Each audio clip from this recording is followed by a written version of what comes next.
கர்த்தருடைய பரிசுத்த நாமத்திற்கு மகிமை உண்டாவதாக. எத்தனை பேர் சந்தோஷமா இருக்கிறீங்க? ஒரு அல்லேலூயா கேட்கலாமா? ஸ்தோத்திரம். இந்த மாலை வேளையிலும் கர்த்தருடைய வார்த்தையை உங்களோடு பகிர்ந்து கொள்ளும்படியான ஒரு ஸ்லாக்கியத்தை கொடுத்த தேவாதி தேவனுக்கு முதலாவது நன்றியையும் ஸ்தோத்திரங்களையும் ஏறெடுக்கிறேன். என்னை அருமையாய் அழைத்த போதகர் அவர்களுக்கும் என்னை அறிமுகப்படுத்திய ரெவரண்ட் பால் ஸ்டீனி அவர்களுக்கும் நன்றியை தெரிவித்துக் கொள்கிறேன். முதலாவதாக நாம் சிந்திப்பதற்காக ஒரு நல்ல தலைப்பை போதகர் அவர்கள் கொடுத்திருக்கிறார்கள். அவர்கள் என்னிடத்திலே அதை தெரியவும் படுத்தினார்கள். பரிசுத்த ஆவியானவரை குறித்த விழிப்புணர்வு அப்படின்னா என்ன அர்த்தம்? நமக்கு விழிப்புணர்வு இல்லை, ஏன் இல்லை? இருக்கிற விழிப்புணர்வு இன்னும் அதிகமாக வேண்டும். பரிசுத்த ஆவியானவரை குறித்து நாம் பலர் அறிந்திருக்கிறோம், ஆனால் இன்னும் அறிய வேண்டும். இதற்கு ஆதாரமாக யோவான் சுவிசேஷம் 14வது அதிகாரத்தை நாம் எடுத்துக்கொள்ளலாம். யோவான் சுவிசேஷம் 14வது அதிகாரத்திலே நாம் பார்க்கும் பொழுது ஆண்டவராகிய இயேசு கிறிஸ்து இந்த உலகத்தை விட்டு செல்லுவதற்கு முன்பாக தன்னுடைய சீஷர்களிடத்திலே அன்பாக பேசின வார்த்தைகள், உங்கள் இருதயம் கலங்காதிருப்பதாக இருப்பதாக. அதாவது இவர் ஆண்டவர் கிளம்புறாரு அப்படின்னு சொல்லி அவர் பல கோணங்களிலே அதை தெரியப்படுத்தி கொண்டே இருக்கிறார். இவங்களுக்கு எல்லாருக்கும் ஒரு விதமான துக்கம். இவ்வளவு நாள் ஆண்டவர் பின்னாடியே நடந்து கொண்டே இருக்கிறார்கள்.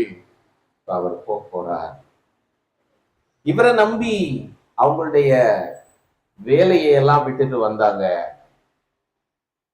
இவர் ஒரு ராஜ்யத்தை ஸ்தாபிப்பார் என்று எதிர்பார்த்தார்கள். இன்னும் அதற்குரிய ஒரு அடையாளத்தையும் காணவில்லை. ஆனால் அவர் போகிறேன் என்று சொல்லுகிறார், சிலுவையில் அறையப்படுவேன் என்று சொல்லுகிறார், மரித்து விடுவேன் என்று சொல்லுகிறார். ஒன்றும் விளங்காத ஒரு நிலை இருக்கிறவங்கள்ட்ட ஆண்டவர் சொல்றாரு, நான் போவேனே ஆகில்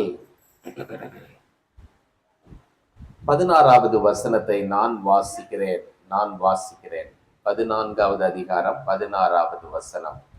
நான் பிதாவை வேண்டிக் கொள்வேன், அப்பொழுது என்றென்றைக்கும் உங்களுடனே கூட இருக்கும்படிக்கு சத்திய ஆவியாகிய வேறொரு தேற்றரவாளனை அவர் உங்களுக்கு தந்தருளுவார்.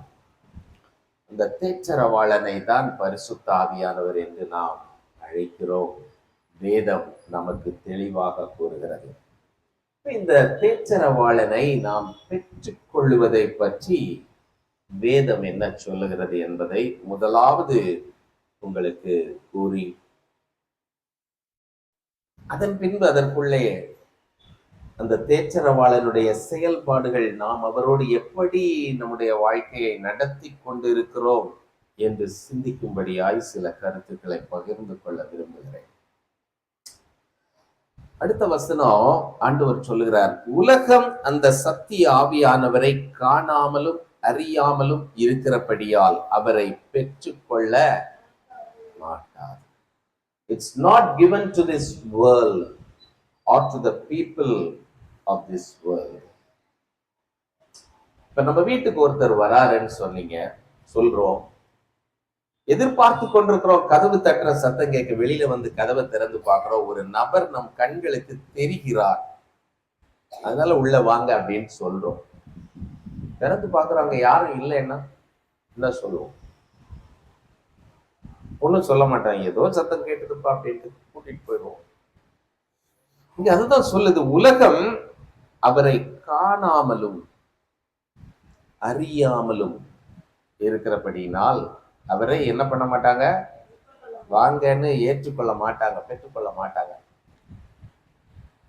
இப்ப வசனத்தை தொடர்ந்து வாசிக்கிறேன். நீங்கள் அவரை காண்கிறதினாலும் அறிகிறதினாலும் அவரை பெற்றுக்கொள்வீர்கள். அப்படியா சொல்லியிருக்கு? என்ன சொல்லியிருக்கு? அவர் உங்களுடனே வாசம் பண்ணி உங்களுக்குள்ளே இருப்பதால். அப்ப யார் இந்த உங்கள்? இங்கே இங்க உங்களுக்குள்ளேன்னு சொல்லியிருக்குல்ல, யா அவரை ஏற்றுக்கொண்ட பிள்ளைகள், அவருடைய சீஷர்கள், அவரோட கூட இருந்து கொண்டார்கள். அவங்களுக்கு அவர் சொல்றாரு, அவர் ஏற்கனவே உங்களுக்குள்ள வாசம் பண்ணுகிறவராய் இருப்பார். அவரை நீங்கள் அறிவீர்கள். அவர் உங்களுக்குள்ளே வாசம் பண்ணுகிறவராய் இருக்கிறபடிதான் அவர் உங்களுடனே வாசம் பண்ணி உங்களுக்குள்ளே இருப்பதால் நீங்கள் அவரை அறிவீர்கள். அப்போ அவர் உங்களை கேட்டுட்டுலாம் உங்களுக்குள்ள வரல, அவர் உங்களுக்குள்ள இருக்கிறார். அவர் உங்களுக்குள்ள இருக்கிறார். அவர் உங்களுடனே வாசம் பண்ணுகிறபடினால் நீங்கள் உங்க வேலை என்ன? நீங்க அவரை அறிந்து கொள்ளணும். இப்ப அதுதான் விழிப்புணர்வு. நாம் அறிந்து கொண்டிருக்கிறோமா என்பதுதான் இன்றைக்கு கேள்வி. அவர் உங்களுடனே வாசம் பண்ணுகிறவராய் இருக்கிறார். கண்களை மூடி ஆண்டவரை பார்க்கலாம். எங்களுக்குள்ளே வாசம் செய்யும் ஆவியானவரே, இந்நாளில் உம் சித்தம் போல் நடத்தி செல்லுமையா. எங்களுக்குள்ளே வாசம் செய்யும் ஆவியானவரே, இந்நாளில் உம் சித்தம் போல் நடத்தி செல்லுமையா. ஆவியானவரே, ஆவியானவரே, பரிசுத்த ஆவியானவரே, ஆவியானவரே, ஆவியானவரே, பரிசுத்த ஆவியானவரே, எங்களுக்குள்ளே வாசம் செய்யும் ஆவியானவரே, இந்நாளிலும் சித்தம் போல் நடத்தி செல்லுமையா. ஆண்டவரை நோக்கி பேசலாமா? ஆண்டவரே, எங்களுக்குள்ளே நீர் வாசம் பண்ணுகிறீர் என்று வசனம் சொல்லுகிறது. ஆனால் நாங்கள் இன்னும் உம்மை அறிய வேண்டிய பிரகாரமாய் இன்னும் அறியவில்லை என்பதுதான் உண்மை. இன்றைக்கு அதை அறிந்து கொள்ளும்படியாய் நாங்கள் இங்கே கூடியிருக்கிறோம். நீர் எங்களோடு பேசும், நீர் எங்களோடு பேசும் என்று கேட்போமா? ஆவியானவரே, ஆவியானவரே, பரிசுத்த ஆவியானவரே, ஆவியானவரே, ஆவியானவரே, பரிசுத்த ஆவியானவரே, எப்படி நான் ஜெபிக்க வேண்டும், எதற்காக ஜெபிக்க வேண்டும், கற்று தாரும் ஆவியானவரே.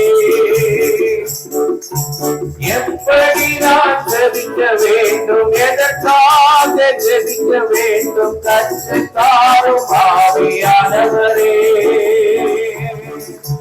வேத வசனம் புரிந்து கொண்டு விளக்குகளை அறிந்திட வெளிச்சத்தாலும் ஆவியானவரே. வேத வசனம் புரிந்து கொண்டு விளக்குகளை அறிந்திட வெளிச்சத்தாலும் ஆவியானவரே. ஆவியானவரே, ஆவியானவரே, பரிசுத்த ஆவியானவரே. எங்களை நேசிக்கிற நல்ல ஆண்டவரே, இந்த மாலை வேளைக்காக உமக்கு நன்றி செலுத்துகிறோம் சுவாமி. ஆண்டவரே, இந்த நேரத்திலும் வேத வசனங்களை விளங்கிக் கொள்ளும்படியா ஆண்டவரே, நாங்கள் அதில் உள்ள விளக்கங்களை எல்லாம் சரியாக புரிந்து கொண்டு ஆவியானவரை அனுதினமே எங்களுக்குள்ளே அறிகிறவர்களாய் நாங்கள் வாழுவதற்கு வேண்டிய கிருபையை இந்த நாளிலே பெற்றுக்கொள்ள உதவி செய்தார். பேசுகிற அடியனை உடைய சிலுவையின் கீழ் மறைத்துக் கொள்ளும். கேட்கிற உடைய பிள்ளைகளுடைய இருதயத்தை நீர் விருத்த சேதனம் பண்ணி காத்துக்கொள்ளும். இயேசுவின் நாமத்தில் கேட்கிறோம் பிதாவே, ஆமென், ஆமென். இன்றைக்கு இந்த கூட்டத்தை பற்றி அறிமுகப்படுத்தும் பொழுது அல்லது அதை குறித்து பேசும் பொழுது போதகர் அவர்கள் திரும்ப திரும்ப அதிகமாக சொன்னது அவர் அச்சாரமாக கொடுக்கப்பட்டிருக்கிறார் என்பது. முதலாவது நாம் பார்த்த வசனம், நீங்க இங்க புதுசா அவரை கண்ணால பார்த்து நீங்க அவரை பெற்றுக்கொள்ள போறதில்ல. அவர் உங்களுக்குள்ளே இருக்கிறவராய் இருக்கிறார். அவர் உங்களுடனே வாசம் பண்ணி உங்களுக்குள்ளே இருப்பதினால் நீங்கள் அவரை அறிவீர்கள் என்று வசனம் தெளிவாக சொல்லுகிறது. எடுத்துக்கொள்ளுங்கள், எபேசியர் புஸ்தகம் 1வது அதிகாரம் 13வது வசனத்தை நான் வாசிக்கிறேன். 14ஐயும் சேர்த்து நான் உங்களுக்கு வாசிக்கிறேன். எபேசியர் 1:13. நீங்களும் உங்கள் ரட்சிப்பின் சுவிசேஷமாகிய சத்திய வசனத்தை கேட்டு விசுவாசிகள் ஆன போது, ரொம்ப தெளிவாக சொல்லப்பட்டிருக்குது. நீங்க விசுவாசிகள் என்றைக்கு ஆனீர்கள்? சத்திய வசனத்தை, ரட்சிப்பின் சுவிசேஷமாகிய சத்திய வசனத்தை கேட்டு விசுவாசிகள் ஆன போது. என்னைக்கு அவரை விசுவாசிக்க ஆரம்பிச்சீங்க? அன்றைக்கே வாக்குத்தத்தம் பண்ணப்பட்ட பரிசுத்த ஆவியால் அவருக்குள் முத்திரை போடப்பட்டீர்கள். அடுத்த வசனம், அவருக்கு சொந்தமானவர்கள் அவருடைய மகிமைக்கு புகழ்ச்சியாக மீட்கப்படுவார்கள் என்பதற்கு ஆவியானவர் நம்முடைய சுதந்திரத்தின் அச்சாரமாய் இருக்கிறார். சுதந்திரம் அப்படின்னா என்னது? இட் இஸ் கால்ட் இன்ஹெரிட்டன்ஸ் ஆங்கிலத்துல. இன்னைக்கு அப்பாவுக்கு ஒரு சொத்து இருக்குது, அது யாருக்குதான்? பிள்ளைக்குதான். அதுக்கு பேரு தான் சுதந்திரம். இன்றைக்கு இங்கே நாம் பார்க்கிறோம், விசுவாசிகளான மீட்கப்படுவார்கள் என்பதற்கு ஆவியானவர் நம்முடைய சுதந்திரத்தின் அச்சாரமாய் இருக்கிறார். அப்போ நமக்கென்று ஒரு சுதந்திரம் எப்ப வந்தது? அவரை ஏற்றுக்கொண்டு விசுவாசிகள் ஆன போது. அந்த நேரத்துல அவருடைய நாமத்தின் மேல் விசுவாசம் உள்ளவர்களாய் அவரை ஏற்றுக்கொண்டவர்கள் எத்தனை பேர்களோ அத்தனை பேரும் அவருடைய பிள்ளைகளாகும்படி அதிகாரம் கொடுத்தார். அப்போ அத்தனை பேருக்கும் அந்த சுதந்திரம். என்னிடத்தில் வருகிறவனை நான் புறம்பே தள்ளுவதில்லை, யோவான் 6வது அதிகாரத்திலே பார்க்க முடிகிறது. ஆகையினால இன்னைக்கு நம்ம பரிசுத்த ஆவியானவரை நான் பெற்றுக்கொள்ள நீங்க என்ன நினைச்சிட்டு இருந்தாலும் பரிசுத்த ஆவியானவரால் நீங்கள் முத்திரை போடப்பட்டிருக்கிறீர்கள். விசுவாசிகள் என்றால் தெளிவாக புரிந்து கொள்ளுங்கள். இப்போ சிலர் இந்த பரிசுத்த ஆவியானவரை பெற்றுக்கொண்டு மிகவும் வல்லமையாய் கிரியை செய்கிறார்கள். சிலர் எப்படி இருக்காங்க? பெற்றுக்கொண்டேன்னு சொல்லி சர்ச்சில் வந்து பாஸ்டர் எப்போ வொர்ஷிப் நடத்துறாரோ அப்போ கொஞ்ச நேரம் அந்நிய பாஷையில பேசிட்டு அதுக்கு பிறகு ஆஃப் பண்ணி வச்சிடுறாங்க.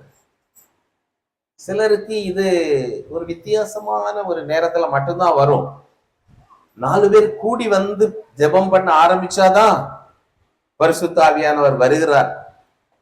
அவர் உங்களுடனே வாசம் பண்ணி உங்களுக்குள்ளே இருப்பதால் அதை ஒரு நாளும் மறந்துடாதுங்க. ஆனால் இந்த ஆவியானவர் நமக்கு விசுவாசிகளான போது எப்படி கொடுக்கப்பட்டார்? முத்திரை. It's only a seal. ஒரு அதிகாரி சைன் போடுறாருன்னா அதுக்கு கீழே கையெழுத்துக்கு என்ன பண்ணுவோம்? ஒரு சீல் அடிப்பாங்க, அடையாளத்துக்காக, அந்த அதிகாரத்தை வெளிப்படுத்துவதற்காக, அந்த இது அபிஷியலா அவருக்கு இருக்கக்கூடிய தகுதி அதிகாரத்தை வெளிப்படுத்தி. ஆனால் இன்றைக்கு நம்மீது ஆவியானவரை முத்திரையாக நாம் பெற்றுக்கொண்டோமே, அந்த முத்திரை எதற்காக? அச்சாரமாக. அன்னைக்கு அவர் நம்மளை என்றைக்கு நாம் விசுவாசித்தோமோ நமக்கு மேல ஒரு அடையாளத்தை போட்டு விட்டார். இன்றைக்கு உலகத்திலே நாம் பார்க்கும் பொழுது திருமணம் ஆகிறதற்கு முன்பாக என்ன வைக்கிறாங்க? நிச்சயதார்த்தம். அதுல என்ன பண்றாங்க? பையனும் பொண்ணும் மோதிரம் மாத்திக்கிறாங்க, இல்ல பைபிள் மாத்திக்கிறாங்க. ஏதோ ஒண்ணு அடையாளமாக ஒன்றை கொடுக்கிறோம். அதை பார்க்கும் போதெல்லாம் என்ன? எனக்காக ஒருவர் வருகிறார் என்று அந்த பொண்ணுக்கு என்ன தெரியும்? வந்து உணர்ந்துகிட்டு நினைச்சுக்கிட்டே இருப்பாங்க. அதுக்கு பிறகு அவங்க வேற யாரையும் பார்க்க கூடாது, பார்க்கவும் மாட்டாங்க. எனக்கென்று ஒருவர் இருக்கிறார், வருகிறவரும் என்ன எனக்கென்று ஒருவள் காத்து கொண்டு இருக்கிறார். இப்ப அப்படி நம்ம எல்லாம் காத்து கொண்டு இருக்கிற ஸ்டேஜ். இப்ப நம்ம என்ன பண்ணணும்? இந்த மோதிரத்தை பார்த்து பார்த்து, இந்த அச்சாரத்தை பார்த்து பார்த்து எதிர்கொண்டு வாழுகிறவர்களாய் இருக்க வேண்டும். ஆனால் நாம் என்ன செய்கிறோம்? சோர்ந்து போகிறோம். பல நேரத்தில் ஏன் சோர்ந்து போகிறோம்? அடுத்தபடியாக நான் ஏற்கனவே கேட்டது போல, சிலர் இதை இந்த ஆவியானவரை கொண்டு வல்லமையாய் கிரியை செய்து வாழ்கிறார்கள். சிலர் ஏன்? யோவான் சுவிசேஷம் 3வது அதிகாரம் 34வது வசனத்திலே யோவான் ஸ்நாபகன் இயேசு கிறிஸ்துவை பற்றி சொல்லும் பொழுது, தேவனாகிய கர்த்தர் அவரை தம்முடைய ஆவியினால் அளவில்லாமல் நிரப்பி இருந்தபடியினால் என்று சொல்லியிருக்கிறார். இப்போ நம்ம சொல்றோம் சில இடத்துல, அவங்களுக்கு பணத்துக்கு அளவே கிடையாதுப்பா அப்படின்னு. என்ன அர்த்தம்? என்ன அர்த்தம்? நிறைய பணம் இருக்குன்னு அர்த்தம். இப்ப இயேசு கிறிஸ்துவுக்குள்ளே ஆவியானவர் அளவில்லாமல் இருக்கிறார்னு சொன்னா என்ன அர்த்தம்? வந்து கொண்டே இருக்கிறார். என்னை விசுவாசிக்கிறவனுடைய உள்ளத்திலிருந்து ஜீவ தண்ணீர்ல நதிகள் புறப்படும். நதி மாதிரி புறப்பட்டு கொண்டே இருக்கிறார். இப்போ இதுல இருந்து நாம் புரிந்து கொள்ள வேண்டியது, இந்த அச்சாரமாய் நாம் பெற்றுக்கொண்ட அந்த முத்திரை அப்படியே இருந்து கொண்டே இருக்கிறது என்றால் நாம் பெரிதாக ஒன்றும் கிரியை செய்ய முடியாது. பெரிதாக தேவனுடைய வல்லமையை உணர முடியாது. தேவன் நம்மோடு கூட இருக்கிறார் என்கிற அந்த சந்தோஷம், அந்த ரட்சிப்பின் மகிழ்ச்சி, இதுல நம்ம வாழ முடியாது. நம்ம எதுலதான் வாழ்ந்துட்டு இருப்போம்? இந்த உலகத்துல நமக்கு நடக்கக்கூடிய நல்ல காரியம் நடந்ததுன்னா ஒரு சந்தோஷம், கெட்டத காரியம் நடந்ததுன்னா ஒரு துக்கம். இது எல்லா மனுஷனுக்கும் உள்ளது தானே. ஆனா நமக்கு ஆண்டவர் ஒரு ஆவியானவரை தந்திருக்கிறார். அது நல்லது நடந்தாலும் கெட்டது நடந்தாலும் எனக்கென்று ஒருவர் இருக்கிறார் என்கிற நினைவு நமக்குள்ளே வரும் பொழுது அது ஒரு மகிழ்ச்சியாக, இதை மேற்கொள்ளக்கூடிய ஒரு அனுபவமாக காணப்படும். அதைத்தான் பவுல் அப்போஸ்தலன் பிலிப்பியர்களை சொல்லுகிறார், 4:4 கர்த்தருக்குள் எப்பொழுதும் சந்தோஷமாயிருங்கள். சந்தோஷமாயிருங்கள் என்று மறுபடியும் அந்த சந்தோஷம் எப்படி வரும்? பரிசுத்த ஆவியானவர். தேவனுடைய ராஜ்யம் புசிப்பும் குடிப்பும் அல்ல, அது நீதியும் சமாதானமும் பரிசுத்த ஆவியினால் வரும் சந்தோஷமும். அது நம்மகிட்ட இருக்கா? இல்லாமற் போகிறதுக்கு காரணம், இந்த ஆவியானவரை நாம் முத்திரையாய் பெற்றவர்கள் முத்திரையாவே வச்சிருக்கிறோம். அது இன்னும் பெருகவில்லை, நாம் அனுமதிக்கவில்லை. அந்த ஆவியானவர் நமக்குள்ளே என்ன வேணும்? பெருகி பெருகி வர வேண்டும். அது என்ன அர்த்தம்? நம்ம வீட்டுக்குள்ள ஒருத்தர் வராரு, வராண்டாக்குள்ள வந்திருக்கிறார். நம்ம என்ன பண்ணிட்டோம்? அவரை அதோடய உட்கார வச்சுட்டு நம்ம உள்ள போயிட்டோம். உள்ள போய் என்ன பண்றோம்? கிச்சன்ல போய் சமையல் பண்றோம், அப்புறம் சாப்பிட்டுறோம். அவர் வந்தவர் என்ன அப்ப அங்கேதான் உட்கார்ந்து இருக்கிறார். அப்புறம் பெட்ரூம்ல போய் தூங்கிடுறோம். காலையில எழுந்து வர்றோம், அவர் அப்படியே எங்கே இருக்கிறாரு. நம்ம அப்படியே பார்த்துட்டு சிரிச்சுட்டு அப்படியே போயிடுறோம். திரும்ப அதைத்தான் செஞ்சுட்டே இருக்கிறோம். நாம் என்ன செய்ய வேண்டும்? அவரை அழைக்க வேண்டும். அவரை நாம் அழைக்க வேண்டும். எங்க அழைக்கணும்? ஆண்டவரே, நான் எங்கெல்லாம் போறேன்னு நீங்க கூட வாங்க. முதல்ல இன்னைக்கு என்ன பண்ண போறீங்க? ஹாலுக்குள்ள வாங்க ஆண்டவரே, அங்கிருந்து பெட்ரூம்குள்ள வாங்க ஆண்டவரே, அங்கிருந்து கிச்சனுக்குள்ள வாங்க ஆண்டவரே, ஃபர்ஸ்ட் ஃப்ளோருக்கு வாங்க ஆண்டவரே, ஒருவேளை செகண்ட் ஃப்ளோருக்கு அங்கேயும் வாங்க ஆண்டவரே. எல்லா இடத்துலையும் நீங்க அவரை கூட்டிட்டு போகணும். இல்லை என்று சொன்னால் இப்படிதான் இருப்போம். எல்லாருக்கும் பரிசுத்த ஆவியானவர் அச்சாரமாய் இருக்கிறார், அவ்வளவுதான். ஆனால் இந்த உலகத்துல நடக்கிற நிகழ்வுகள் நம்மை பாதித்து கொண்டே இருக்கும். எப்படி உலகத்தார் அவரை அறியாதவர்கள், அவரை பெற்றுக் கொள்ளாதவர்கள், அவர்களை சுற்றி நடக்கக்கூடிய சூழ்நிலைகளின் அடிப்படையிலே சந்தோஷமாகவும் துக்கமாகவும் வாழ்ந்து கொண்டிருக்கிறார்களோ அதே போலதான் நம்மளும் வாழ்வோம். இந்த பரிசுத்த ஆவியானவர் நமக்குள்ளே இருக்கக்கூடிய அந்த விழிப்புணர்வு நமக்குள்ளே இருக்காது. நம்ம வீட்டுல போய் உட்கார்றோம், ஹால்ல போய் உட்கார்றோம், பரிசுத்த ஆவியானவர் பக்கத்துல இருக்கிறாருன்ற உணர்வு இருக்கா? இப்போ நம்ம பக்கத்துல அவர் இருக்கிறாருன்ற உணர்வு எத்தனை பேருக்கு இருக்கு? இருக்கா? உண்மையா இருக்கா? சரி, இப்ப நம்ம வீட்டுக்குள்ள போய் உட்கார்ந்துட்டு அவர் நம்ம கூட இருக்கிறாருன்னு சொன்னா நம்ம டிவியில என்ன பாக்குறோம்னு நமக்கு தெரியும். அவர் பக்கத்துல இருந்தா இதெல்லாம் பார்ப்போமா? யோசிச்சு பார்க்கணும். மொபைல் போன்ல என்ன பாக்குறோம் தம்பி தங்கச்சி? என்ன பாக்குறோம்? ஆண்டவர் பக்கத்துல இருக்கிறார். நம்ம அதனாலதான் கன்வீனியன்ட் அவரை வராண்டாலே உட்கார வச்சிருக்கிறோம் முத்திரைய. அவரை உள்ளே நாம் அழைத்து செல்லுகிறவர்களாய் காணப்பட வேண்டும். அவர் அச்சாரமான ஆவியானவர். முதலாவது குறிப்பை நாம் பார்க்க வேண்டும். அச்சாரமான ஆவியானவர். அடுத்தபடியாக யோவான் 15:5 என்ன சொல்லுகிறது? யாராவது ஒருவர் வாசி.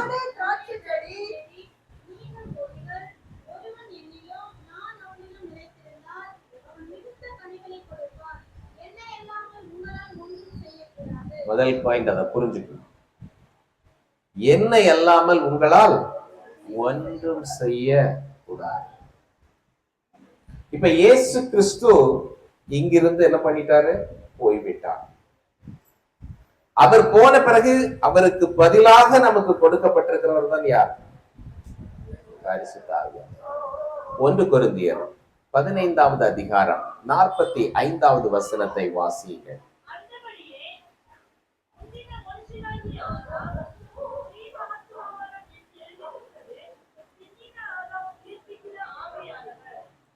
பிந்தின ஆதாம் உயிர்ப்பிக்கிற ஆவியானார். பிந்தின ஆதாம் இயேசு கிறிஸ்து. அவர் தான் உன்னை உயிர்ப்பிக்கிறவர். ஆகையினால் அவர் உன் கூட இங்க சொல்லி இருக்கிறார். யோவான் 15:5 என்னாலே அல்லாமல் உங்களால் ஒன்றும் செய்ய கூடாது. இப்ப அவர் போயாச்சு. அவருக்கு பதில் இவர். அவரை நீங்க வச்சு என்னென்ன செய்யணும்னு நினைக்கிறீங்களோ அந்த அளவுக்கு நீங்க செய்ய முடியும். அவர் இல்லாம நான் எதையாவது செஞ்சிடலாம்னு நினைச்சீங்கன்னா அங்க ஒன்றும் பெரிதாக நடக்காது. 1 யோவான் 3வது அதிகாரம் 24வது வசனத்தை வாசிங்கள். 1 யோவான் 3:24. அவருடைய கட்டளைகளை கைக்கொள்கிறவன் அவரில் நிலைத்திருக்கிறான், அவரும் அவரில் நிலைத்திருக்கிறார். அவர் நம்மில் நிலைத்திருக்கிறதை அவர் நமக்கு தந்தருளின ஆவியினாலே அறிந்திருக்கிறோம். இப்போ இந்த ஆவியானவர் நம்ம கூட எந்த அளவுக்கு இடைப்பட்டு கொண்டே இருக்கிறார், நாம் எந்த அளவிற்கு இந்த ஆவியானவரோடு இடைப்பட்டு கொண்டே இருக்கிறோம், இதை பொறுத்துதான் நம்ம அவர்களை நிலைத்து நிற்கிறோமா இல்லையா என்று நமக்கு விளங்கும். முதல்ல வாசித்தோம், இயேசு கிறிஸ்து சொன்னது யோவான் 15:5 என்னில நிலைத்திருந்தால் நீ கனி கொடுப்பார், என்னாலே அல்லாமல் உங்களால் ஒன்றும் செய்யலாம். அப்போ இன்னைக்கு நம்ம செய்ய வேண்டியது முதலாவது ஆவியானவரை நம்முடைய வாழ்க்கையின் எல்லைகள் எங்கும் நாம் அழைத்து செல்வதற்கு முதலாவது தீர்மானம் பண்ண வேண்டும். இல்லை என்றால் நம்ம ஏதோ நம்ம பரிசுத்த அபிஷேகம் பெற்றிருக்கீங்களா? ஆமா, அதோட நின்று போச்சு. அதை வச்சு என்ன பண்ணும்? ஒண்ணும் பண்ண.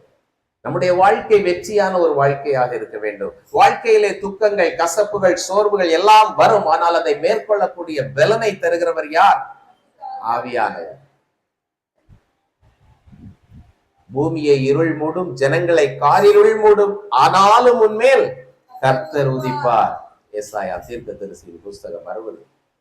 நாம் இதையெல்லாம் கவனிக்கணும். இன்னைக்கு நான் எதற்காக இதை சொல்லுகிறேன் என்றால், இன்னைக்கு உலகம் எப்படியோ மாறிக்கொண்டே செல்லுகிறது. இதன் மத்தியிலே நம்முடைய சந்தோஷமும் மகிழ்ச்சியையும் நாம் எங்கே தேடிக்கொண்டிருக்கிறோம்? பிரியமானவர்களை நன்றாக கவனியுங்கள். இன்னைக்கு உலக அளவுல யுத்தம் வந்து கொண்டே இருக்கிறது.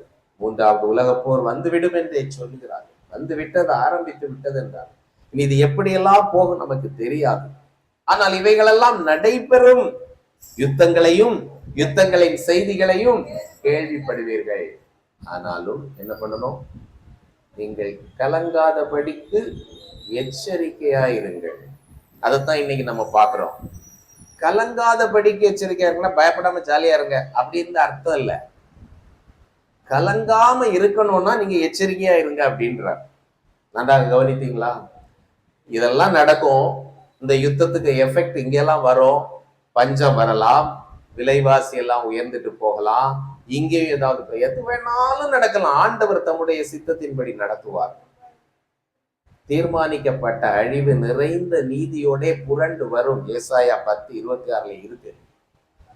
அதனால அவர் என்ன நீதி, என்ன நியாய தீர்ப்பு உலகத்துக்கு கொடுக்க நினைக்கிறாரோ அவர் செய்வார். ஆனாலும் நீங்க பயப்படாதுங்க, நீங்கள் மீந்திருக்கிறவர்களாய் இருப்பீர்கள். ஆண்டவர் சொல்லுகிறார். அதை நம்புவோம், அதை பிடித்துக் கொள்வோம். அப்ப நீங்க யுத்தங்களின் செய்திகளையும் கேள்விப்படுவீர்கள். ஆனாலும் முடிவு சீக்கிரம் வராது. நீங்கள் கலங்காதபடிக்கு என்ன செய்யணும்? எச்சரிக்கையாயிருங்கள். இன்னைக்கு அந்த எச்சரிப்பை தான் நாம் விட்டு விடுகிறோம். இன்னைக்கு உலகம், இன்னைக்கு பாருங்க, நம்ம சென்னை சிட்டியை எடுத்துக்கலாம். இப்படியெல்லாம் உலகம் கெட்டு போயிட்டே இருக்கு. எப்படி பார்த்தாலும் பிரச்சனை. என்னென்ன இந்தியாவுக்குள்ள எவ்வளவோ பிரச்சனைகள் செய்தித்தாள்ல நம்ம பார்க்கிறோம். அந்த தொல்லை, இந்த தொல்லை, இங்க போராட்டம், இங்க எல்லாம் நடக்குது. திரும்பவும் மணிப்பூர்ல யாரையோ அழைச்சிட்டாங்க, எல்லாம் தொடங்குது. ஆனா நம்ம இங்க என்ன பண்றோம்? ஹாப்பி ஸ்ட்ரீட் நடத்திட்டு இருக்கோம். என்ன பண்றாங்க? ஞாயிற்றுக்கிழமை காலையில 6 to 9 மணி வரை ஒரு பெரிய ரோட்ல, பிஸியான ரோட்ல, எல்லா பக்கத்துல இருக்கவங்க எல்லாரையும் கூட்டி சேர்த்து ஆட்டம், பாட்டம், டான்ஸு. நாங்க மவுண்ட் ரோட்ல டான்ஸ் ஆடணுன்ற பெருமை எங்களுக்கு அப்படின்லாம் பேட்டி கொடுக்குறோம். இதற்காகவா நாம் அழைக்கப்படுறோம்? எனக்கு ஒரு பயம். ஞாயிற்றுக்கிழமை வச்சிருக்காங்க, இதுல எத்தனை கிறிஸ்தவங்க போய் நின்று ஆடுனாங்களோ நமக்கு தெரியாது. ஆனால் இதையெல்லாம் நம்ம பார்த்து கொண்டிருக்கிறோமே, நாம் என்ன செய்து கொண்டிருக்கிறோம்? இதைத்தான் இன்றைக்கு ஆண்டவர் நம்மிடத்துல கேட்கிறார். நாம் அவரிலே நிலைத்திருக்கிறவர்களாய் இருக்கிறோம் என்று சொல்கிறோமே, என்ன செய்து கொண்டிருக்கிறோம்? இந்த ஆவியானவரை பெற்றுக்கொண்ட நாம் அவரை இன்னும் வெறாண்டாலதான் உட்கார வச்சிருக்கிறோமா? அப்படின்னா என்ன அர்த்தம்? அவரை பார்க்கிற நேரம் மட்டும் அவருக்கு ஒரு வணக்கம், குட் மார்னிங், குட் ஈவினிங், இல்லைன்னா ஸ்தோத்திரம், ஏதோ ஒண்ணு. மற்ற நேரம் நம்முடைய வாழ்க்கை எப்படி இருக்கு? கொஞ்சம் பிராக்டிக்கலா யோசிக்கலாம். நம்ம பஸ்ல டிராவல் பண்ணும்போது எப்படி இருக்கும்? மற்றவங்களுக்கு நமக்கு என்ன வித்தியாசம்? ஆபீஸ்ல போய் வேலை பார்க்குறோம், மற்றவங்களுக்கு நமக்கு என்ன வித்தியாசம்? உண்மையா இருக்கிறோமா எல்லா விஷயத்திலையும்? நம்ம பேசுற வார்த்தையில உண்மை இருக்கா? ரொம்ப ரொம்ப முக்கியம். இன்னைக்கு உண்மைக்கு டெபினிஷன் கொடுக்கறதே ஒரு பெரிய வேலை இல்ல. நம்ம பொய் சொல்ல மாட்டோம், ஆனா தப்பிச்சு கொள்றதுக்கு ஒரு ஸ்டேட்மெண்ட் கொடுவோம், அது உண்மையாவும் இருக்காது. கரெக்டா? ஒரு அப்பா ஒரு பையன்கிட்ட கேட்டாரா, டேய் பல் தேய்ச்சியா? ஆமா அப்படின்ட்டார். எப்ப தேய்ச்ச? நேத்தைக்கு தேய்ச்ச. இப்ப ஆமா சொன்னது உண்மைதான், ஆனா அப்பா கேட்டதுடைய அர்த்தம் வேற. இல்ல, பசங்க நல்லா சிரிக்கிறாங்க. இப்போ இதே மாதிரிதான் நம்முடைய நடைமுறை வாழ்க்கையில பண்றோம். மகாத்மா காந்தி வாய்மையை பற்றி அழகாக சொல்லுகிறார். நாம் வாஞ்சிப்பதும், நாம் சிந்திப்பதும், நாம் பேசுவதும், நாம் செய்வதும் ஒன்றாக இருந்தால் அதுதான் வாய்மை, உண்மை. இதைத்தான் ஆண்டவராகிய இயேசு கிறிஸ்து சொன்னார். நீங்க அதுல வானத்துக்கு மேல சத்தியம் பண்ணாதுங்க, இங்க பண்ணாதுங்க, ஒண்ணும் பண்ணாதுங்க. உள்ளதை உள்ளதென்றும் இல்லதை இல்லதென்றும். இப்படி எத்தனை பேர் நம்ம பேசுறோம்? நான் நிறைய கிறிஸ்தவர்களை பார்த்திருக்கிறேன், நிறைய ஊழியர்களை கூட பார்த்திருக்கிறேன். இதில் வித்தியாசமான நடைமுறை வாழ்க்கையில் இருப்பதை பல இடங்களிலே நான் பார்க்க முடியும். ஆனால் ஆண்டவர் சொல்லுகிறது அதல்ல. உண்மையாயிருங்கள், அன்பாயிருங்கள். எபேசியர் 4:30 முதல் 32 வரை வாசியுங்கள். எபேசியர் 4. அன்றியும் நீங்கள் மீட்கப்படும் நாளுக்கென்று முத்திரையாக பெற்ற தேவனுடைய பரிசுத்த ஆவியை துக்கப்படுத்தாதீர்கள். சகலவிதமான கசப்பும், கோபமும், மூர்க்கமும், கூக்குரலும், தூஷணமும், மற்ற எந்த துர்க்குணமும் உங்களை விட்டு நீங்க கடவுது. ஒருவருக்கொருவர் தயவாயும் மன உருக்கமாயும் இருந்து கிறிஸ்துவுக்குள் தேவன் உங்களுக்கு மன்னித்தது போல நீங்களும் ஒருவருக்கொருவர் மன்னியுங்கள். தேங்க்யூ. ரொம்ப தெளிவா வாசிச்சாங்க. ஆனா இதே போல நம்ம வாழ்றோமா? நம்ம அப்ப இந்தந்த காரியத்துல எல்லாம் துர்க்குணம், ஒருத்தருக்கு ஒருத்தர் மன்னிக்காம, ஒருத்தர் சமாதானம் இல்லாம, ஒருத்தரை பார்த்தா நமக்கு பிடிக்காம இருக்கிற வாழ்க்கை வாழ்ந்தோம் என்றால், நம்ம வீட்டுல வராண்டால உட்கார வச்சிருக்கோம்ல, அவரை தூக்கப்படுத்திட்டே இருக்கிறோம். அதனாலதான் அவர் உள்ள வரல. அவர் உள்ள வரலன்னா நம்மால பெருசா ஒன்றும் சாதிக்க முடியாதுன்னு அவர் திட்டமா சொல்லிட்டார். அவரை துக்கப்படுத்தாதிருங்க. 1 தெசலோனிக்கேயரின் புஸ்தகம் 5வது அதிகாரம் 14 முதல் 19 வீட்டில் வாசியுங்கள். அங்க சொல்லப்பட்டிருக்க ஆவியை அவித்து போடாதிருங்கள். 2 வித்தியாசம். ஒண்ணு துக்கப்படுறவர் விடுறோம், அவர் துக்கப்பட்டுட்டே இருக்கிறார். நம்ம திரும்ப திரும்ப திரும்ப அங்கேயும் நீங்க இதுல இந்த 5 வசனங்கள்ல இதைத்தான் சொல்லியிருக்கு. ஒருவருக்கு ஒருத்தர் சமாதானமா இருங்க, ஒருத்தருக்கு ஒருத்தர் விட்டு கொடுங்க, ஒருத்தரை ஏற்றுக்கொள்ளுங்க, அன்புள்ளவங்களா இருங்க. இதெல்லாம் இல்லாம போகும்போது என்ன ஆயிடும், நம்ம கொஞ்ச நாள்ல இந்த ஆவியானவரை அவித்து போடுகிறவர்களா. இன்றைக்கு அநேக கிறிஸ்தவர்களுடைய வாழ்க்கை அப்படித்தான் இருக்கிறது. அபிஷேகத்தை பெற்றிருக்கிறோம் என்று சொல்லுகிறார்கள். 4 பேர் கூட்டத்துல அபிஷேகத்துல பேசும்போது இவங்களும் ஏதாவது அந்நிய பாஷை பேசிட்டு போயிடுறாங்க. ஆனா வீட்டுக்கு போன உடனே ஞாயிற்றுக்கிழமை ஒரு வாழ்க்கை, திங்கள் முதல் அடுத்த சனிக்கிழமை அவருள்ள வாழ்க்கை எப்படி இருக்கிறது? அவித்து போடாதிருங்கள். இந்த 2 காரியமும் நடக்கிறதா? நமக்குள்ளே அச்சாரமாய் பெற்றிருக்கிற ஆவியானவரை அவித்து போட்டிருக்கிறோமா? அச்சாரமாய் பெற்றிருக்கிற ஆவியானவரை துக்கப்படுத்தி கொண்டே இருக்கிறோமா? கவனியுங்கள். முதல் குறிப்பு, அச்சாரமாய் பெற்றவரை நாம் எப்படி வைத்திருக்கிறோம். ஆனால் இந்த ஆவியானவர் நம்மை ஆளுகை செய்ய விரும்புகிறார். அதான் அடுத்தது நாம் கவனிக்கணும். அவர் சும்மா அப்படி இருந்துட்டு போறதுக்கு வரல.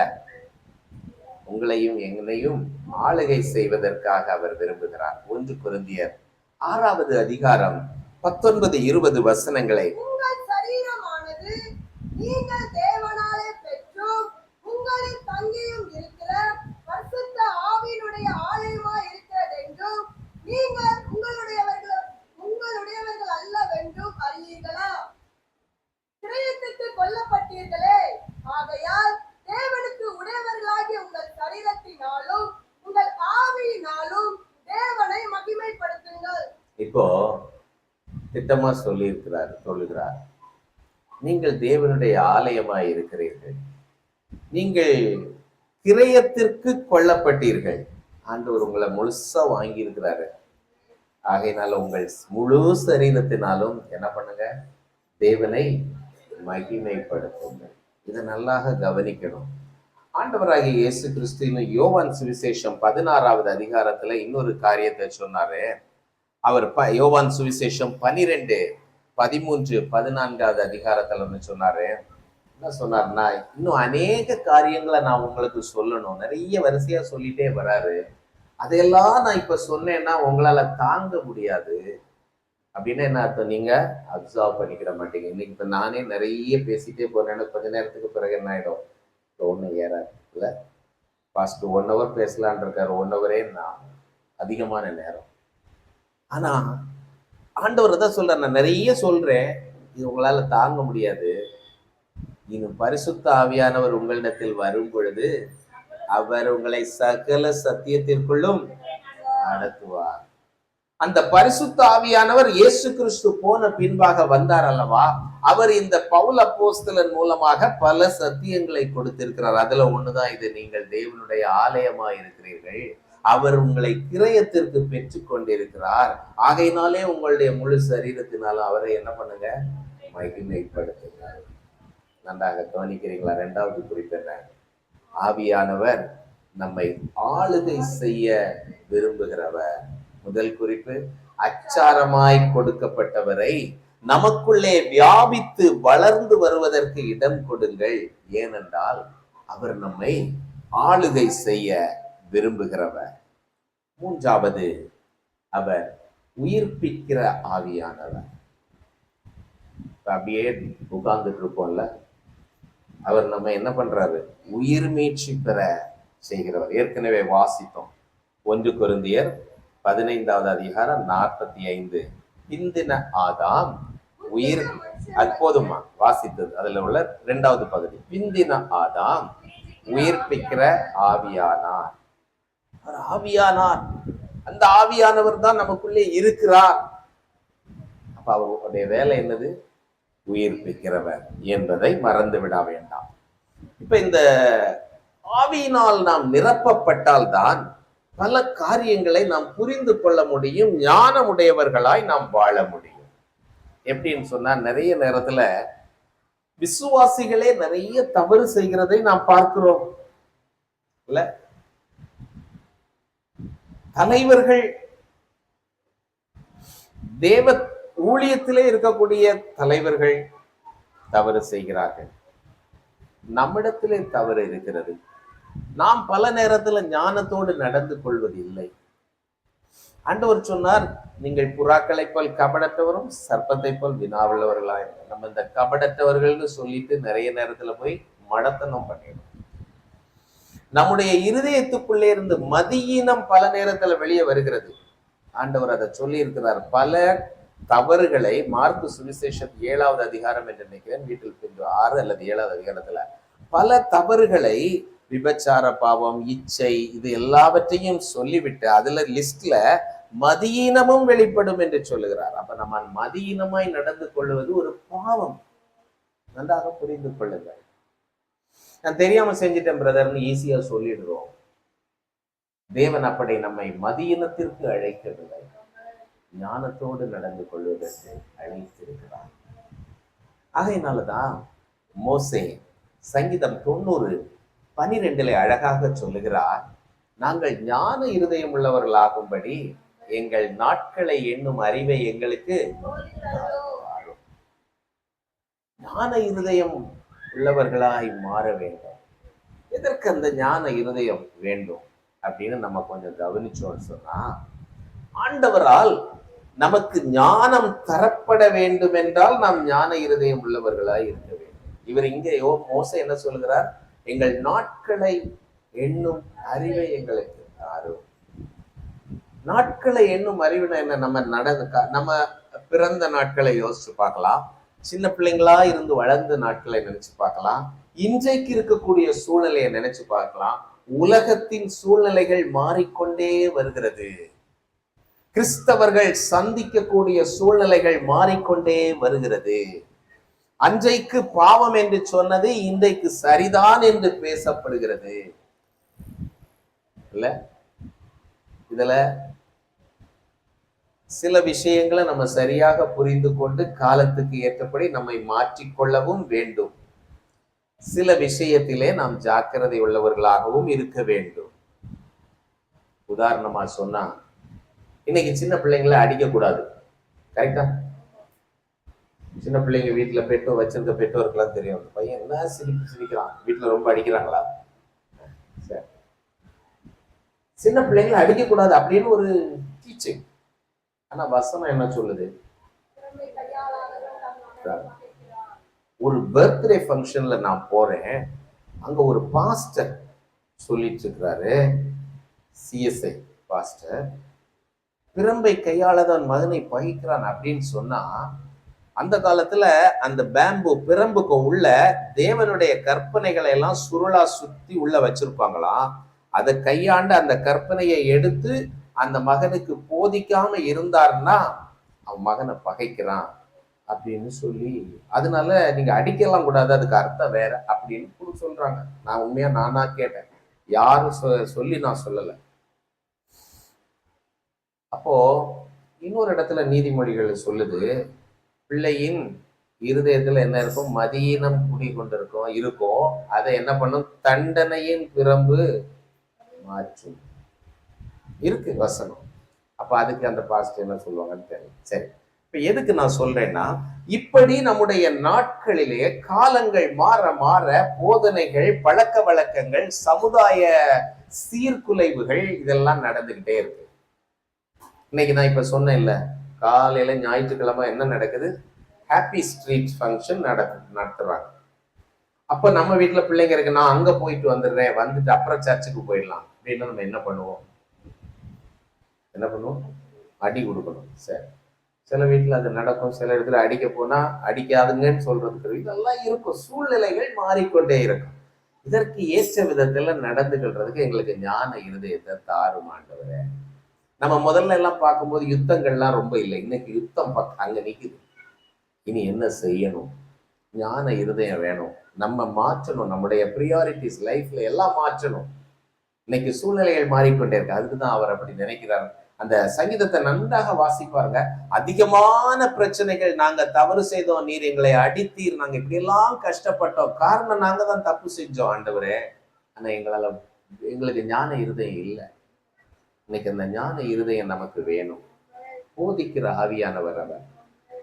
யாத்ராகமத்தின் புஸ்தகத்துல 31வது அதிகாரம் 5-6 வசனங்களை வீட்டில் சென்று வாசியுங்கள். இப்போ வாசிக்க வேண்டாம், நானே சொல்லிடுறேன். அங்கே ஆசரிப்பு கூடாரத்தின் காரியங்களை எல்லாம் சரியாக ஒழுங்கு கிரமமாக செய்கிறதற்கு பெசலியேல் என்று ஒரு மனிதனை ஆண்டவர் தெரிந்து கொள்கிறார். அவர் சொல்றாரு, இதெல்லாம் செய்யறதுக்கு உரிய ஞானத்தை நான் அவனுக்கு வச்சிருக்கேன். நீ மோசைட்ட சொல்றாரு, நீ அவனை யூஸ் பண்ணிக்க, அவன் எல்லா காரியத்தையும் அழகா செஞ்சு தருவான். அதற்கு கூடவே 6வது வசனத்துல சொல்லியிருப்பேன், இன்னும் ஒரு கூட்டத்தையும் நான் அவங்க கூட வச்சிருக்கிறேன்.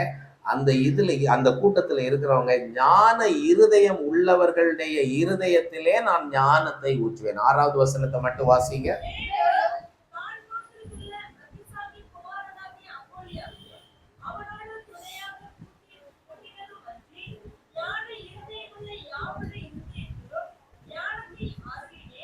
போதும் போதும். ஞான இருதயம் இருக்கிறவங்களுக்கு ஞானத்தை கொடுப்பார். இது கொஞ்சம் வித்தியாசமா தான் இருக்கு. அதனாலதான் மோசே அப்படி ஜெபம் பண்ணாரு. நாம் எல்லாரும் ஜெபம் பண்ணணும். அந்த ஞானத்தின் ஆவியானவரை நாம் பெற்றுக்கொள்ள வேண்டும். நம்ம நினைச்சுக்கிறோம் உலக அறிவு இன்னைக்கு ரொம்ப பெருசு, இன்ஃபர்மேஷன் டெக்னாலஜியை நம்ம படிச்சுட்டு நிறைய வேலை கிடைச்சிரும், எல்லாம் வேலை கிடைக்கும், வேலை போகும், எல்லாமே நடக்கும். ஆனா இது எல்லாவற்றையும் கடந்து நாம் வெற்றியா இந்த வாழ்க்கையை முடித்து, நல்ல போராட்டத்தை போராடினேன், ஓட்டத்தை முடித்தேன், விசுவாசத்தை காத்து கொண்டேன், இது முதல் நீதியின் கிரீடம் எனக்காக வைக்கப்பட்டிருக்கிறது. அதுக்கு பிறகு இன்னொன்னு இருக்கு, எனக்கு மாத்திரம் அல்ல, அவருடைய பிரசன்னமாகுதலை எதிர்நோக்கி இருக்கிற யாவருக்கும், நம்ம எல்லாருக்கும் உண்டு. அப்படி எப்படி ஓடி முடிக்கிறது? ஞான இருதயம் வேண்டும். ஆண்டவர் பரலோக ராஜ்யத்தை பத்தி உவமை சொன்னார். மத்தேயு 25வது அதிகாரத்துல முதல் உவமை 10 கன்னிகைகள். அதுக்கப்புறம் 2வது உவமை 14வது வசனத்திலிருந்தோ பார்க்கும்போது அங்கே போதுமா தாலந்துகளை பற்றி பேசுகிறார். அந்த தாலந்து ஒருத்தருக்கு எத்தனை கொடுத்தாரு? 5, ஒருத்தருக்கு 2, ஒருத்தருக்கு 5. எப்படி கொடுத்தாரு? அவனுடைய திறமைக்கு ஏற்ற விதத்துல கொடுத்தாரு. திறமை எங்கிருந்து வந்துச்சு? ஆண்டவரிடத்துல கேட்டாதான் வரும். God is not a partial God. அதனாலதான் யாபேஸ் செபித்தார், ஆண்டவரே என் எல்லை ஆசீர்வதித்து போதும், என் எல்லையை பெரிதாக்கும் கேட்டார். உள்ள இதெல்லாம் படிங்க. நான் என்ன சொல்ல விரும்புகிறேன் என்றால், இந்த ஆவியானவரை முத்திரையாக பெற்றுக்கொண்டே சகல ஞானத்தையும் தருகிற ஆவியானவரை நமக்குள்ளே ஆளுகை செய்வதற்கு நாம் இடம் கொடுக்காமல் இருப்போம் என்றால் நாம் ஞானம் உள்ளவர்களாய் மாற முடியாது. பிரியமானவர்களே, அவர் உயிர்ப்பிக்கிற ஆவியானவர். சூழ்நிலைக்கு ஏற்ற விதத்திலே நீ உயிர்ப்பித்து செயல்பட வேண்டும். இப்ப மத்தேயு 25வது அதிகாரத்தை எடுத்துக்கொள்ளுங்கள். மத்தேயு 25 அந்த 1வது வசனத்திலிருந்து பார்க்கும் பொழுது நான் சில கருத்துக்களை உங்களுக்கு அதிலே தெரியப்படுத்துகிறேன். மத்தேயு 25 1வது வசனத்திலே பார்க்கும் பொழுது, அப்பொழுது பரலோக ராஜ்யம் தங்கள் தீவெட்டிகளை பிடித்து கொண்டு மணவாளனுக்கு எதிர்கொண்டு போக புறப்பட்ட 10 கன்னிகைகள். இவங்கெல்லாம் யாரு? கன்னிகைகள். மணவாளனுக்கு எதிர்கொண்டு போக புறப்பட்டவர்கள். எல்லாருக்கும் மணவாளனை எதிர்கொண்டு போகணும் தான். நம்ம எல்லாம் முத்திரையாய் பெற்றிருக்கிறோம். இந்த மணவாளனை எதிர்கொண்டு போக புறப்பட்ட கூட்டத்தார் சித்தரிப்பதற்காக 10 கன்னிகைகளை இங்கே ஆண்டவர் குறிப்பிடுகிறார். இந்த 10 கன்னிகைகள் நம்ம எல்லாரும் தான், சரியா? அப்புறம் நமக்கு அந்த கதை தெரியும்ல. 10ல 5 பேர் என்ன பண்ணாங்க? எண்ணெயை கையில கொண்டு போனாங்க. மீதி 5 பேர் என்ன பண்ணாங்க? கொண்டு போகல. ஏன் கொண்டு போகல? இன்றைக்கு நமக்குள்ளே இப்படிப்பட்ட 5 கன்னிகைகளும் இருக்கலாம். எச்சரிக்கையாயிருங்கள். அதான் வசனம். நீங்கள் கலங்காதபடிக்கு அன்றைக்கு கலங்காமல் நீங்க இருக்கணும்னா இன்றைக்கு எச்சரிக்கையாயிருங்க. வசனம் சொல்கிறது. ஏன் எடுத்துட்டு போகல? இவங்க எல்லாம் தீவெட்டிகளை பிடித்து கொண்டுதான் புறப்பட்டார்கள். அப்போ நான் தீவெட்டியை பிடிச்சிட்டு போறேன், அவர் எப்ப வேணாலும் வரலாம், அந்த எண்ணம் இல்லை. அவர் நாளைக்கே வந்துருவாருன்னு நினைக்கிறாங்க. ஆண்டவர் அழகாக சொன்னார், யுத்தங்களையும் யுத்தங்களின் செய்திகளையும் கேள்விப்படுவீர்கள், ஆனாலும் முடிவு உடனே வராது. அப்போ இதை நம்ம சரியாக புரிந்து கொள்ளக்கூடிய ஞானம் வேண்டும். அவங்க புத்தி உள்ளவர்கள் புத்தி இல்லாதவர்கள் அழகா சொன்னார். இன்னைக்கு ஆண்டவரை அறிந்து கொண்ட விசுவாசிகளாகிய நமக்கு புத்தி வேணும், ஞானம் வேணும், மதியீனமா இருக்கக்கூடாது. சரி, இந்த எண்ணெய் எதை குறிப்பிடுகிறது? அந்த சூழ்நிலையிலிருந்து வருவோம். பாஸ்டர் அழகாக சொன்னாங்க. அதனால சூழ்நிலையிலிருந்து வருவோம். என்ன பண்றாங்க? எல்லாரும் புறப்பட்டு போறாங்க. ரொம்ப நேரம் ஆயிடுச்சு. என்ன ஆச்சு? எல்லாருக்கும் நித்திரை மயக்கம் போட்டிருக்குல்ல. மணவாளன் 5வது வசனம், வர தாமதித்த போது அவர்கள் எல்லோரும் நித்திரை மயக்கம் அடைந்து தூங்கி விட்டார்கள். இப்ப தூங்குறது தப்பா? தைரியமா பதில் சொல்லுங்க. தூங்குறது தப்பா? இல்ல. மயக்கம் வர்றது தப்பா? மயக்கம் எல்லாம் நேரம் ஆகும்போது அப்படியே ஆனாலும் மணவாளன் வருகிறா அப்படின்னு சொன்ன உடனே என்ன ஆயிடுச்சு? தீவெட்டிகள் ரெடி ஆயிடுச்சு. காரணம் என்ன? அவங்களுக்குள்ளே உயிர்ப்பிக்கிற ஆவியானவர் செயல்பட்டு கொண்டிருந்தார். இவங்களை உயிர்ப்பிக்கிறதற்குரிய ஆவியானவர் இல்லை. அணைந்த விளக்கை ஏற்றுவதற்கு எண்ணெய் இல்லை. சிலருக்கெல்லாம் சர்ச்சுக்கு வந்தாதான் ஆண்டவர் பேசுறாரு. ஏதாவது ஒரு ஊழியக்காரர்கிட்ட போய் தலையை கொடுத்து ஜெபம் பண்ணினாதான் நல்லது நடக்கும் அப்படின்ற நம்பிக்கை. ஆண்டவர் எங்கேயாவது அப்படி சொல்லி இருக்கிறாரா? அந்த யாக்கோபுல சொல்லியிருக்கிறார், ஒருவன் வியாதிப்பட்டால் சபையின் மூப்பருக்கு சொல்லி வந்து எண்ணெய் பூசி ஜெபம். அதான் நீங்க ஆங்கிலத்துல பாத்தீங்கன்னா ப்ரே ஓவர் ஹிம் என்று போடப்பட்டிருக்கிறது. Pray with him, pray for him, pray over him. இந்த மூணுக்கும் வித்தியாசம் உண்டு. இப்போ ஒருத்தர் நோய் வாய்ப்பட்டுட்டு அவனால ஜெபம் பண்ண முடியல, சோர்ந்து போயிடுறாங்க, அவங்களுக்காக நிச்சயமா ஜெபம் பண்ணணும். சும்மா போயிட்டு நம்மளால ஜெபம் பண்ணலாம் முடியுது, எனக்கு கொஞ்சம் கோல்டு இருக்கு பாஸ்டர், எனக்கு ஜெபம் பண்ணுங்க, எனக்கு ஃபீவர் இருக்கு, எனக்கு ஜெபம் பண்ணுங்க, அப்படி உள்ள எதிர்பார்ப்போட நம்ம வாழக்கூடாது. நமக்குள்ளே இருக்கக்கூடிய ஆவியானவர் நமக்காக வாக்கு கடங்காத பெருமூச்சோடு ஜெபிக்கக்கூடியவர். அவர் ஜெபத்தின் ஆவியானவர். ஆகையினால நான் ஒரு நாள் சிக்கா ஒரு தடவை படுத்திருந்தேன். அப்புறம் அப்படியே தூங்கிட்டேன். நடுராத்திரி பார்த்தா பயங்கர குளிர் காய்ச்சல். எழுந்து அப்படியே உட்கார்ந்து இருக்கிறேன். எல்லாரும் தூங்கிட்டு இருக்கேன், நான் எழுந்து உட்கார்ந்து இருக்கிறேன். என்ன பண்ணேன்னே தெரியல, அப்படியே ஆடுது.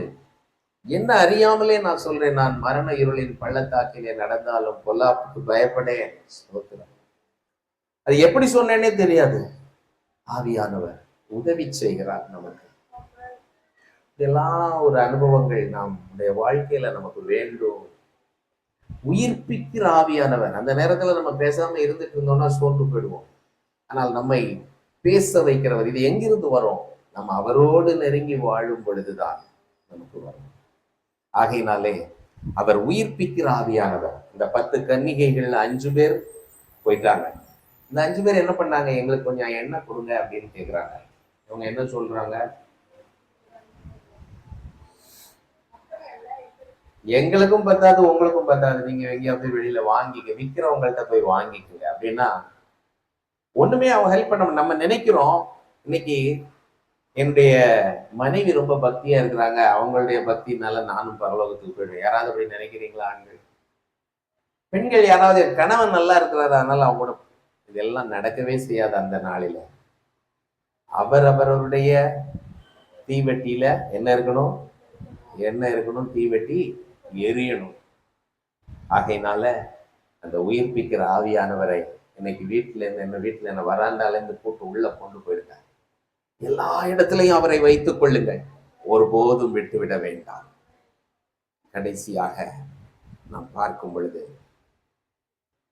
இந்த தாளந்துகளை பற்றி உங்களுக்கு ஒரு எச்சரிப்பை கொடுக்க விரும்புகிறேன். எல்லா இடத்துலயும் நீங்க பாத்தீங்கன்னா எனக்கு தாளந்து இல்லை, எனக்கு தாளந்து இல்லைன்னு நம்ம நிறைய நேரத்துல சொல்றோம்ல. அந்த தெரியும்ல, 5 தாளந்து ஒருத்தருக்கு, 2 தாளந்து ஒருத்தருக்கு, 1 தாளந்து. உங்கள்ட்ட எத்தனை தாளந்து இருக்கு தம்பி சொல்லுங்க, எத்தனை தாளந்து இருக்கு? யாரோ இங்க 5ன்னு சொல்றாங்க, நான் தம்பி ஒண்ணுமே பேசல. நம்ம ஒருத்தரும் கேட்டு பார்க்கலாம். ஆண்டவர் அதுல இருந்து சொல்லக்கூடிய சத்தியம் 5 தாளந்து இருக்கிறவன் 5 10 பயன்படுத்தாம இருந்தவன கடைசியில் என்ன பண்ணாரு? பயனற்றவனா இருக்கிறவன ஆண்டவர் என்ன பண்ணாரு?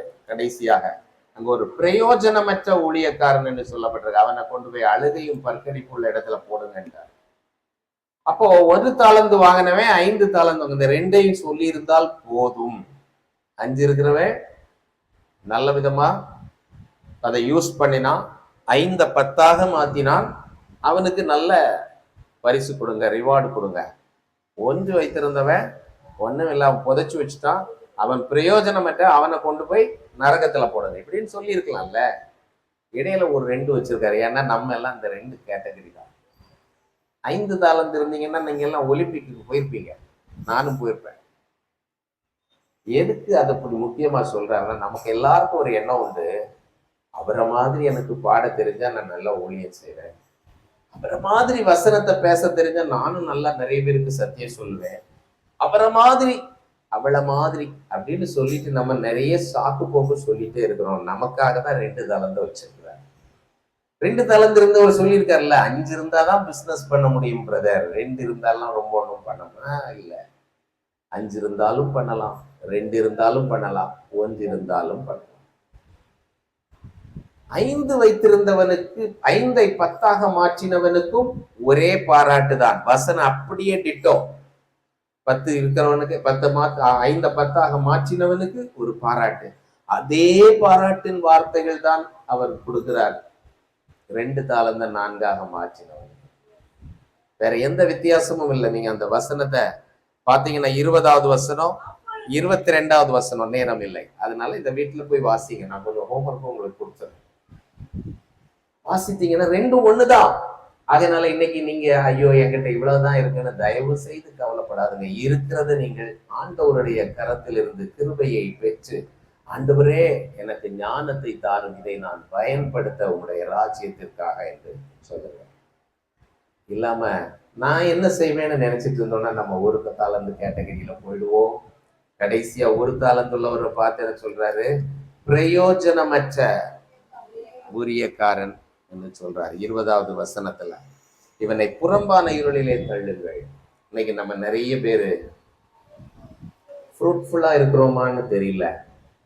நீங்க ஃபெய்த்ஃபுல்லா இருந்தா போதாது. நான் ரொம்ப ஃபெய்த்ஃபுல்லா இருக்கிறேன் உண்மைதான். ஆனா ஒன்று, நீங்கள் பலன் கொடுக்கிறீர்களா, கனி கொடுக்கிறீர்களா என்றும் ஆண்டவர் நம்மிடத்திலே கேட்கிறார். ஏன் கனி கொடுக்க முடியல? யோவான் 15ல வாசிச்சோம், அழகாக சொல்லிடுறேன், என்னாலே அல்லாமல் நான் ஒன்றும் செய்யக்கூடாது. நம்ம நிலைத்திருப்பதற்கு அடையாளம் நமக்குள்ளே இருக்கக்கூடிய பரிசுத்த ஆவியானவர் தான். இந்த பரிசுத்த ஆவியானவரை நாம் எந்த அளவிற்கு பெற்றிருக்கிறோமோ அளந்து கொடுக்கிறது இல்லை அவர். நம்ம எவ்வளவு கேட்கிறோமோ, உன் வாயை விரிவாய்க்கிற நான் அதை நிரப்புவேன் சொல்லுகிறார். இன்னைக்கு நம்ம எந்த அளவுக்கு கேட்கிறோம், எந்த அளவுக்கு இதுவரைக்கும் கேட்டிருக்கிறோம், அந்த அளவுக்கு அவர் நம்மை ஆட்கொள்ளுகிறவர். இந்த பரிசுத்த ஆவியானவரை குறித்த உணர்வில்லாமல் நம்ம வாழ்ந்துட்டு ஞாயிற்றுக்கிழமை இங்க வரும்போது மாத்திரம் ஒரு அந்நிய பாஷையில பேசிட்டு அல்லது ஒரு பாடலை பாடிவிட்டு இல்லைன்னா கரங்களை தட்டிவிட்டு போகிறதற்கு மாத்திரமல்ல பரிசுத்த ஆவியானவர். ஒவ்வொரு நாளும் ஒரு அர்த்தமுள்ள, ஒரு உண்மையுள்ள வாழ்க்கை வாழுவதற்கு அழைக்கப்பட்டிருக்கிறோம். நம்ம எப்படி உலகத்துல இருக்கிறோம் என்று பவுல் அப்போஸ்தலன் அழகாக சொல்லுகிறார். அந்த பிலிப்பியர் 2வது அதிகாரத்துல நம்ம அதை சொல்லி முடிக்கிறேன். இன்றைக்கு அநேகருக்கு வீட்டுக்குள்ளே பிரச்சனை இல்ல. நம்ம இதெல்லாம் பேசிட்டு போவோம், வீட்டுக்கு போயாச்சுன்னா வீட்டுக்குள்ளாலே பிரச்சனை ஆரம்பிச்சிடும். பக்கத்து வீட்டுக்காரங்க கூட பிரச்சனை, சொந்தக்காரங்க கூட பிரச்சனை, ஆபீஸ்ல போனா பிரச்சனை. ஆனா பவுல் அப்போஸ்தலன் அழகாக பிலிப்பியர் 2வது அதிகாரத்துல நான் வாசிக்கிறேன் 14 முதல் உள்ள பகுதியை. நான் வீணாக ஓடினதும் வீணாக பிரயாசப்பட்டதும் இல்லை என்கிற மகிழ்ச்சி கிறிஸ்துவின் நாளில் எனக்கு உண்டாயிருப்பதற்கு ஜீவ வசனத்தை பிடித்து கொண்டு உலகத்திலே சுடரொளிகளை போல பிரகாசிக்கிற நீங்கள். நம்மளை பார்த்து என்ன சொல்றாரு? ஜீவ வசனத்தை பிடித்து கொண்டு சுடரொளிகளை போல பிரகாசிக்கிற உங்களை பார்த்து சொல்றாரு. அடுத்தது, கோணலும் மாறுபாடுமான சந்ததியின் நடுவிலே குற்றமற்றவர்களும் கபடற்றவர்களும் தேவனுடைய மாசற்ற பிள்ளைகளுமாய் இருக்கும்படி. நீங்க எல்லாம் ஜீவ வசனத்தை படிச்சுதான் நடக்கிறீங்க. டெய்லி பைபிள் வாசிக்கிறீங்க, பைபிளை தூக்கிட்டு சர்ச்சுக்கு வரீங்க, எல்லாரும் உங்களை பாக்குறாங்க, நீங்க கிறிஸ்தவங்கன்னு எல்லாருக்கும் தெரியும். ஆனா இந்த சந்ததி எப்படிப்பட்ட சந்ததி? கோணலும் மாறுபாடுமான சந்ததி. இப்போ ஒரு எச்சரிக்கை. கோணலும் மாறுபாடுன்னு சொன்னோன்னா நீங்க இப்ப யாரு நினைக்கிறீங்க? தேவனை அறியாதவங்களை மட்டும் நினைக்காது. இந்த சந்ததிக்கு பேரே கோணலும் மாறுபாடுமான சந்ததி, இன்க்ளூடிங் கிறிஸ்டியன்ஸ். நம்ம எத்தனையோ இடத்துல கிறிஸ்தவர்களை பார்த்தே நாம் இடறி போகிறோம். இந்த சந்ததியை அப்படி சொல்றாங்க. அதுல கோணல் இருக்கு, மாறுபாடு இருக்கு. ஆனா இதன் மத்தியில நீங்க எப்படி இருக்கணும்? குற்றமற்றவர்களும் கபடற்றவர்களும் தேவனுடைய மாசற்ற பிள்ளைகளுமாய் இருக்கும்படிக்கு எல்லாவற்றையும் முறுமுறுப்பில்லாமலும் தர்க்கிப்பில்லாமலும் செய்யுங்கள். இது எப்படி வரும்? பரிசுத்த ஆவியானவர் இல்லாம முடியாது. முதலாவது வீட்டுல நம்ம முறுமுறுப்பை நிறுத்தணும்னா ஒருத்தருக்கு ஒருத்தர் கோபப்படுறது, ஒருத்தர் குற்றப்படுத்துறது, இதா வீடே பரலோகமா மாறிடும். எத்தனை பேர் ஆமேன்னு சொல்றீங்க? உண்மைதானே? கணவன் மனைவியை குற்றப்படுத்தக்கூடாது, மனைவி கணவனை குற்றப்படுத்தக்கூடாது. கோணலும் மாறுபாடுமான சந்ததி தான் இது. கொஞ்சம் கோணலா தான் சொல்லுவாங்க, உண்மை சொல்றது மாதிரி சொல்லுவாங்க. ஆனா அது நம்ம புரிந்து கொள்றது கடைசியில பொய்யா தான் இருக்கும். இப்படியெல்லாம் இருந்தாலும் உடனே நமக்கு என்ன வரும்? கோபம் வரும். எனக்கு கோபம் வரும். நான் எல்லாத்தையுமே நேரடியா பேசக்கூடிய, கொஞ்சம் மாத்தி சொன்னாங்கன்னு உடனே கோபம். ஆனா இந்த வசனத்தெல்லாம் படிச்ச பிறகு இதையும் சகித்து கொள்ள வேண்டும் என்றால் உனக்கு தேவை மனத்தாழ்மை. மனசு அவ்வளவு தாழ்மையா இருக்கணும். அதான் பவுல் அப்போஸ்தலன் நிருபத்துல எல்லாம் எழுதியிருப்பாரு, நீ மனத்தாழ்மையை அணிந்து கொள்ளுங்கள், ஒருவரை ஒருவர் இருக்கிற வண்ணமா ஏற்றுக்கொள்ளுங்கள், ஒருவர் குற்றப்படுத்தாதுங்க, அவங்களுடைய குறைவின் மத்தியில அவங்கள நேசிங்க, அன்பை காட்டுங்கள். எப்படி முடியும்? ஆவியில் எளிமை உள்ளவர்கள் பாக்கியவான்கள், பரலோக ராஜ்யம் அவர்கள். இந்த ஆவியில் எளிமை எங்கிருந்து வரும்? அவருடைய ஆவி நம்முடைய ஆவிய ஆட்கொண்டால் மாத்திரம்தான் வரும். நன்றாக கவனிக்கிறீங்களா? இன்றைக்கு ஆண்டவரிடத்துல ஒப்பு கொடுக்கலாம். அந்நிய பாஷை பேசுகிறதுல நான் பரிசுத்த ஆவியை பெற்றுக்கிட்டேன்னு திருப்தி அடைந்து விடாதீர்கள். அது ஒரு அடையாளம் மாத்திரமே. இந்த ஆவியானவர் நம்மை ஆட்கொண்டு வேதம் நமக்கு குறிப்பிட்டிருக்கிற முறையிலே வாழ்ந்து நாம் அவரிலே நிலைத்திருக்கிறவர்களாய் கனி கொடுத்து வாழ்வதற்கு தான் இந்த பரிசுத்த ஆவியானவர். இல்லாத பட்சத்துல பரிசுத்த ஆவியானவரை நான் பெற்றிருக்கிறேன்னு சொல்லி மேன்மை பாராட்டி கொண்டிராதீர்கள். கண்களை மூடி ஆண்டவரை நோக்கி பார்க்கலாமா? எல்லாரும் அப்படி எழுந்து நிற்கலாம்.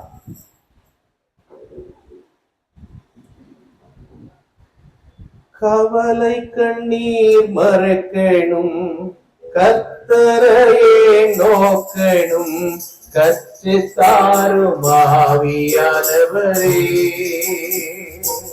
ஒதுக்கிறவர் கவலை கண்ணீர் மறக்கணும், கர்த்தரையே நோக்கணும், கற்று தாரும் ஆவியானவரே. செய்த நன்மை நினைக்கணும், நன்றியோடு துதிக்கணும், சொல்லித்தாரும் ஆவியானவரே. செய்த நன்மை நினைக்கணும், நன்றியோடு துதிக்கணும், சொல்லித்தாரும் ஆவியானவரே. ஆவியானவரே, ஆவியானவரே, பரிசுத்த ஆவியானவரே. ஆவியானவரே, ஆவியானவரே, பரிசுத்த ஆவியானவரே.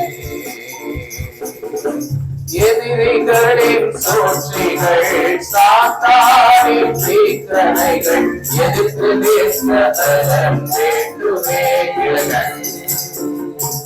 எதிரிகளின் சூழ்ச்சிகள், சாத்தானின் தீக்கணைகள், எதிர்த்து நிற்க பலம் வேண்டுமே.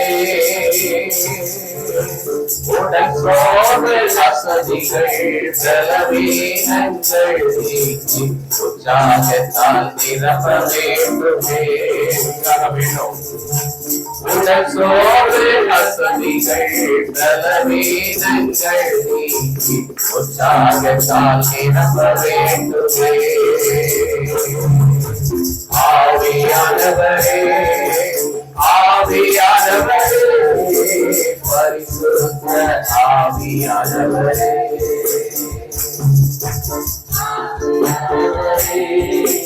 ஆவியானவரே, பரிசுத்த ஆவியானவரே.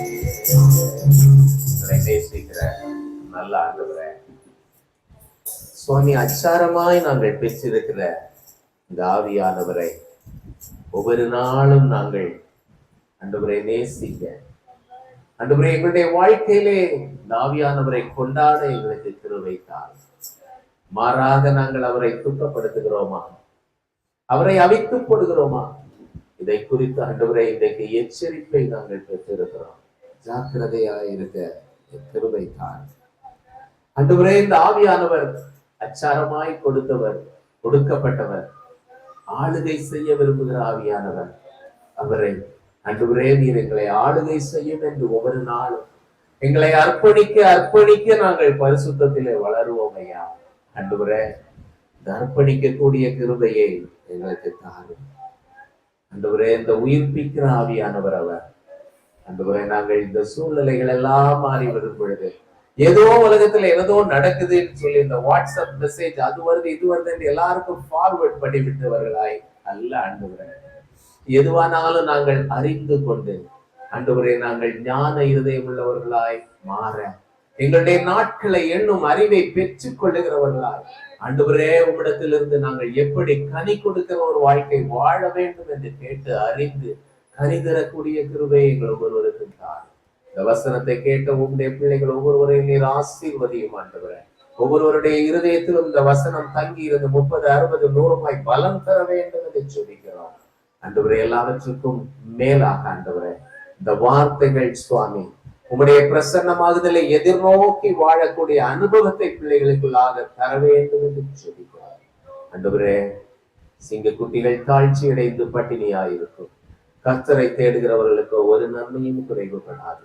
இந்த வார்த்தையின்படி ஆண்டவரே தேவையோடு இருக்கிற உங்களுடைய பிள்ளைகளுக்கு இந்த வார்த்தைகளை கேட்டார்கள் ஆண்டவரே. அவர்களுடைய உலக பிரகாரமாய் சரீர பிரகாரமாய் என்ன தேவை இருக்கிறதோ, பலவீனங்கள் என்ன இருக்கிறதோ எல்லாவற்றையும் மாற்றக்கூடியவர் நீர்.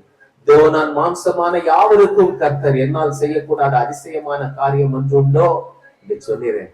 இந்த அற்புதங்களையும் பிள்ளைகளுக்கு கூட தார். இயேசுவின் நாமத்தில் கேட்கிறோம் பிதாவே. ஆமென், ஆமென். நன்றி.